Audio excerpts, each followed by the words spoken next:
아는 어른이 80살 넘어 자산과 관련해 양자택일을 해야 하는 상황에 놓였다. 현금 4억 원을 한꺼번에 받기, 150만 원 정도의 돈을 매달 받기, 가족 간 상속 재산을 분배하면서 둘 중 하나를 선택해야 했던 것이다. 나는 그분이 현금 4억 원을 선택하지 않을까 생각했다. 평생 4억 원이라는 큰 돈을 만져본 적이 없는 분이었기 때문이다. 그만한 돈을 보유할 기회가 생겼으니 당연히 현금 4억 원을 선택하리라 짐작했다. 그러나 선택은 의외였다. 억 단위 큰 돈은 필요 없다고 했다. 지금 나이에 그 돈을 가져서 뭘 할 건가? 집을 살 것도 아니고 차를 살 것도 아니고 사업을 할 것도 아닌데 그 돈을 가져봤자 통장에 넣고 죽을 때까지 두기밖에 더 하겠나. 몇 억이라는 돈을 보유하는 건 그분 선택지에 아예 없었다. 그렇다고 매달 150만 원이 들어오는 걸 원하느냐 하면 그것도 아니었다. 그분은 이미 공무원 연금으로 매달 200만 원씩을 받고 있어 생활에 별 부족함이 없었다. 그러니 매달 150만 원이 더 들어온다고 달라질 게 뭐가 있겠나. 더 비싸고 맛있는 음식을 자주 사 먹을 수 있지 않느냐고. 늙어서는 맛집 찾아다니는 것도 일이다.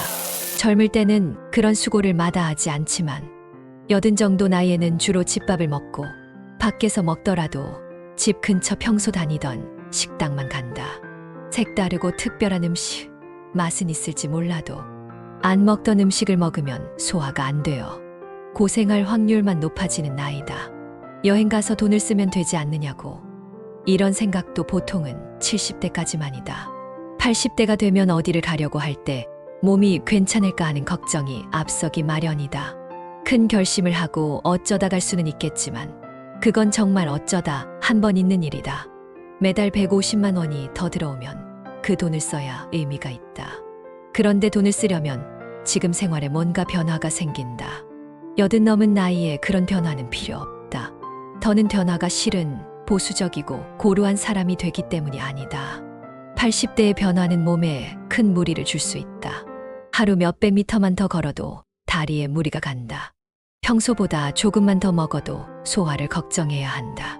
그대로 살기를 원한다. 그러니 몇 억 원이든 매달 더 들어오는 돈이든 필요 없는 것이다. 하지만 상속 재산 정리를 위해 어떤 식으로든 돈을 분배해야 했고 그분은 돈이 훗날 어렵게 사는 자식이나 손자에게 가기를 원했다. 이런 과정을 가까이에서 지켜보면 알게 된다. 나이가 들면 정말 돈을 안 쓰는구나. 돈 많은 노인이 돈을 쓰지 않고 그냥 갖고만 있는 이유가 그래서구나. 노인들이 돈을 쓰지 않는 것은 최근 선진국의 주요 경제 문제 중 하나다. 미국에서는 베이비붐 세대가 은퇴하기 시작했을 때 이들이 소비가 늘면서 경제가 화랑을 이룰 것이라고 봤다. 베이비붐 세대는 풍부한 노후 자금을 갖고 있기 때문이다. 젊어서는 일하고 가족을 부양하느라 돈 쓸 시간이 없었지만 은퇴하면 시간이 많다. 돈도 있고 시간도 있으면 소비를 많이 하지 않겠나. 그래서 노인 대상 실버 산업이 각광받았다. 그런데 실제로는 달랐다. 은퇴한 노인들은 돈을 잘 쓰지 않았다. 계속 저축하고 묵히기만 했다. 이는 미국만의 현상이 아니다. 노인 세대가 어느 정도 재산을 가진 선진국들의 공통 현상이다. 일본에서도 큰 재산을 가진 노인들이 돈을 쓰지 않고 부자로 죽는 것이 사회 문제가 되고 있다. 돈은 계속 돌아야 경제에 긍정적 영향을 미친다. 노인들 수중에 들어간 돈이 유통되지 않고 쌓여만 있으면 좋을 게 없다. 일본 정부는 노인들 돈이 시중에 풀릴 수 있도록 여러 정책 방안을 내놓았지만 여전히 일본 노인들은 돈을 쓰지 않은 채 부자인 상태로 죽는다. 한국에서도 이런 현상이 강해지고 있다. 국가 전체 순자산의 40% 넘는 돈을 만 60세 이상 노인이 보유하고 있다. 그리고 이 액수는 점차 증가하는 추세다. 만 60세 이상이 보유한 순자산은 2022년 3,658조 원에서 2023년 3,856조 원, 2024년 4,307조 원으로 늘었다. 비율로 따지면 2023년에 전년 대비 5.4%, 2024년에는 11.7% 증가했다.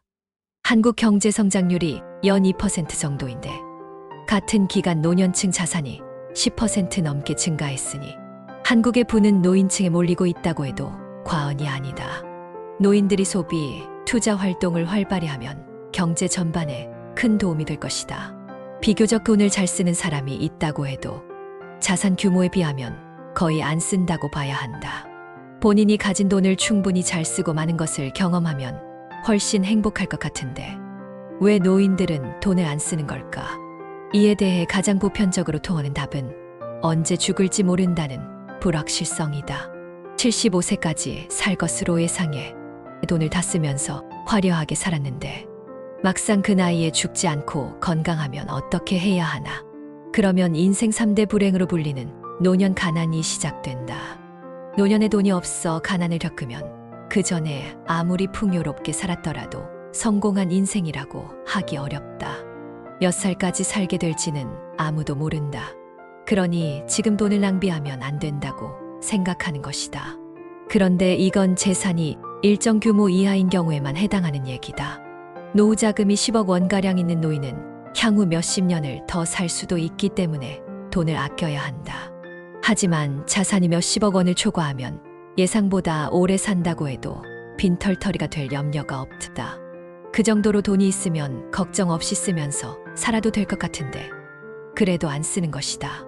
요즘 내가 느끼는 건 나이가 들면 그냥 돈을 쓰기가 쉽지 않다는 점이다.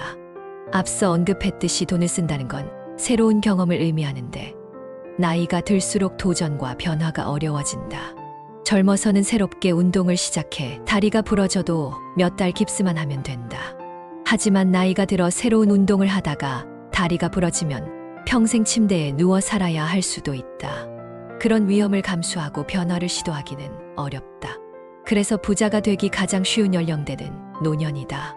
청년, 중장년 때는 아무리 절약하려 해도 돈 쓸 일이 계속 생긴다. 아무리 돈을 많이 벌어도 늘어나는 지출 탓에 돈 모으기가 쉽지 않다. 하지만 노년이 되면 자연스레 소비가 줄면서 돈이 모인다. 그렇게 10년, 20년 이상 돈을 쌓아두다 보면 저절로 부자가 된다.